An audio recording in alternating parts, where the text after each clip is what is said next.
hep bol bol işte. Aman ne? Ay.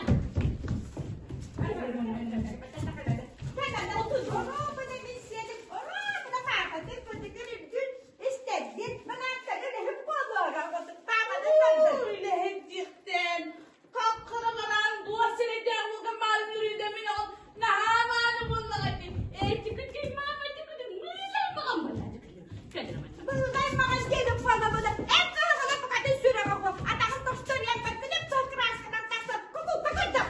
Kuka kukutuk ba mga? Kısımız doktak kolaydı. Kena hemen lak doktak. Tukoy ba? En oğlum bence. Bir falan kan tukutlan. Iyi bu hüda kalay. Kim değil de ona kanda da hüda. Allah bilir.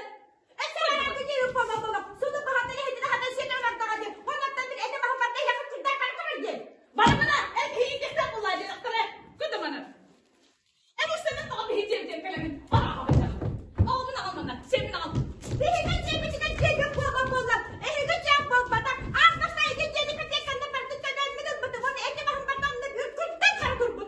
Bana bana benim yakalamamıktan bana. Kudu bana en önden yürüyor bunda.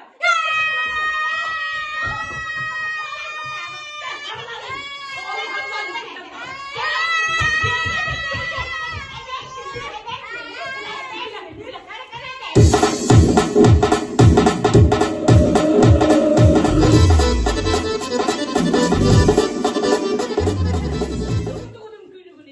İti erkek yüzeyine kapamakta. Erkeği bana cakta yüzeyine karar baktığında. Kalbimi yıkıldığını duruyorlar.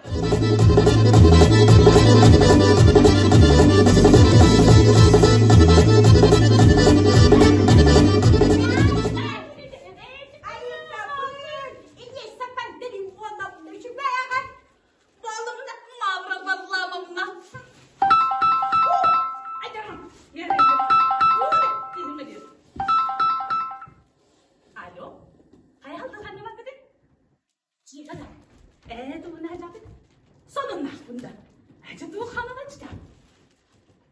Vay! Abi şurayı! Vay! Nahan çıkışlarım valla. Canım bilin bir hediye yapın. Aha! Bar. Mavra ballam. Bar. Bitti yakın güncü. Mavra ballamam da. Nahan çıkışlarım ne yapın? Canım sayandı. Çek. Mavra ballamam ne?